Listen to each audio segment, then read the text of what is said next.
Hey everybody, Jeppy here, and welcome to the tragic story of Valorant's first ever map created, Ascent. I'm sure you guys noticed by now, but there's a reason why the map is called, well, Ascent, because it's literally floating off the ground. But how did this happen, and what are some other hidden secrets scattered around the map waiting for us to find them? Well, today I'm going to tell you everything we currently know about the lore of Ascent, and even a few possible theories, like how there may have been two separate detonations of the spike instead of just one. Let's get right into it. All right, everyone, so let's get your lore hats on and start from the very beginning. So, as I'm sure you all know, Ascent is actually located and themed around Venice, Italy. There are two cool monuments you can find on the map that are actually real-world important structures to Venice's history and culture. You can find St. Mark's Campanile around B main on the map, and you can also find St. Mark's Basilica over by A Heaven as well. I'm pretty sure I butchered those pronunciations, but correct me in the comments if any of you guys watching are from Italy. Pretty cool to see Riot doing their homework when designing maps around real-world places. We can see why Venice was the first target for the Omega Earth Valorant protocol's attacks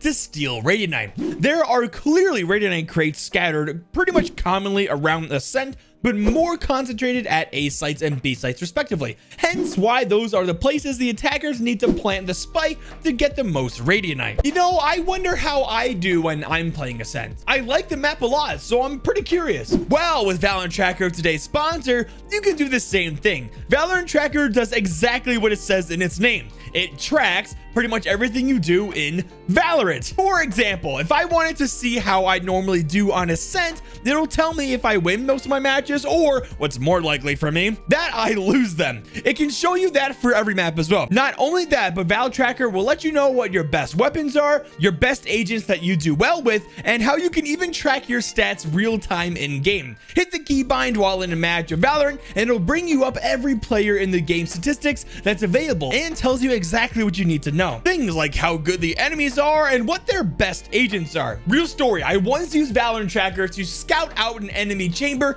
and see, well, how good he is at hitting his op shots. It told me when I looked at it that he had a very good hit percentage, so every time I saw that he had enough money to buy an op or he had his ult available, I told my team to be very careful about peeking long angles. Use my link in the description below to check your stats as well, and thank you Valorant Tracker for sponsoring today's video. As with every map in Valorant, the Kingdom made a presence here in one way or another. Around Catwalk in mid, there is clearly a kingdom building, well, here. I'm still not sure on what it's doing here or what this building's purpose was, but we can see crates of Radianite sort of displayed here in the windows. I tried going inside the building to see if there was like, any more clues that I could find, but it just turned up empty. We also know that Brimstone's office is here in Venice as well. Did you ever notice that the shooting range and all the target practice stuff is just floating in the air as well? Now, I don't know if that was also included in the mission for the Omega Jett. Eventually, when she detonated the spikes, like, was she also trying to like destroy Brimstone's office, hoping he was in there and like killing him? Who knows? It's likely that they just saw a hole in security on Venice and thought that this would be an easier target. Well, here we are, the Venice Incident of 2049.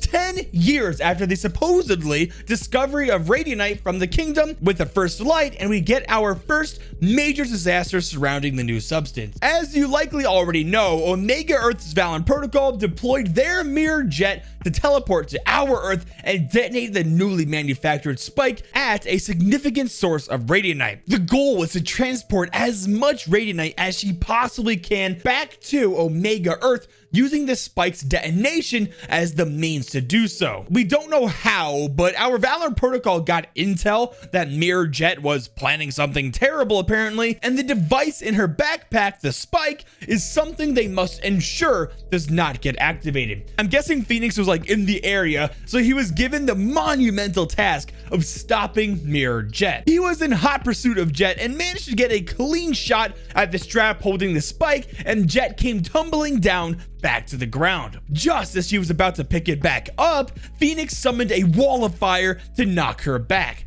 Sage again warns Phoenix of the importance of not allowing the spike to be planted. Well, with a quick reflex and a will to survive, Jett dashed through Phoenix's wall of fire, surprising him, and put a bullet into him. Of course, as we know, when Phoenix comes back to life, he is immediately stunned to see a good portion of the city that he was just in suspended into the air. She did it. She completed her mission and helped sustain her world for at least a little bit longer. So this is where I want to talk about like this really weird thing I found as I was like, doing research for the video and like, looking for things around the map. You guys remember St. Mark's Basilica? I'm sorry if I butchered that again. Over by a heaven. Well, we can see this massive, almost rift looking thing breaking out the roof and suspending rubble all around it in the air.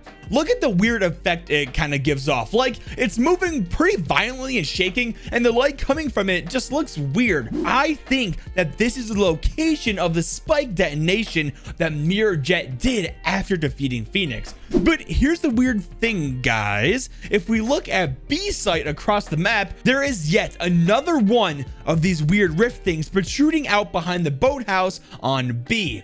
I mean, it's the same thing, the same weird, violent shaking with the rubble suspended, just like the location on A heaven. So, guys, I think that Jett actually planted 2 spikes instead of just 1. Like, that has to be it, right? This is the only map we've seen so far to see what the lasting effects are from the spike, but it just can't be a coincidence that both A site and B site have this same rift originating from different buildings.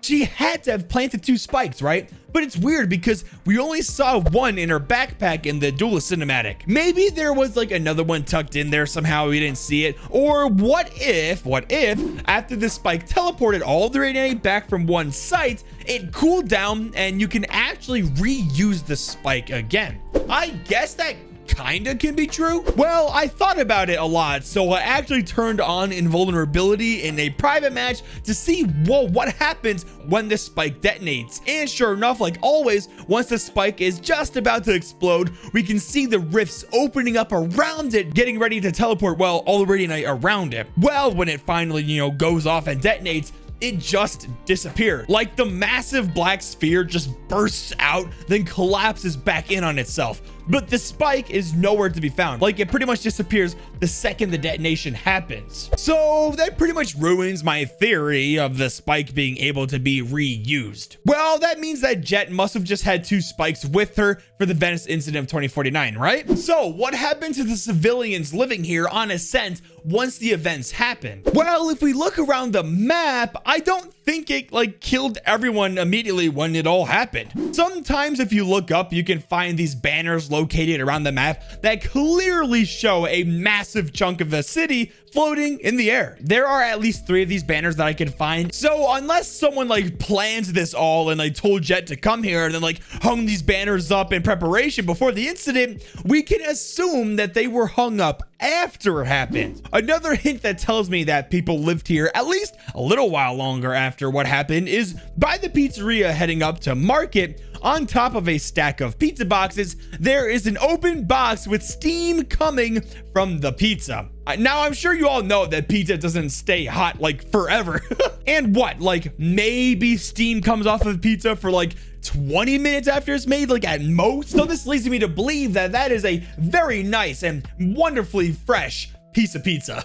Unless each game of Valorant on Ascent literally takes place just moments after the incident happened, I don't think that would be quick enough for everyone to get there in time for a freaking slice of pizza to still be steaming. Well, if we take a little walk around the map, we can see more evidence of the culture of the people that lived here in Venice. There are the famous gondolas Venice is known for scattered around the map. We can even see one in the process of being built over on B site and the boathouse. We already talked about the pizzeria, but there's a nice winery with, of course, the plushes that are in every single Valorant map, enjoying a nice meal amongst the chaos. There's a nice gelato shop with some pretty banging flavors to choose from, if you ask me. There's a deli with some cheese and some big ol' meat hanging from the hooks over there. There's also a nice little bookshop next to Cat when you're walking out into mid courtyard. And of course, we cannot forget about the fishing shops around B main with just piles of fish just everywhere that looks like it'll probably go to waste. One thing that I did find like really interesting is I followed the cables from the common default plant spot on a site generator or gen, and the cables lead to these like futuristic weapons with the kingdom logo on it, all pointed up at the same rift over A. Like, were they already there before the incident happened, or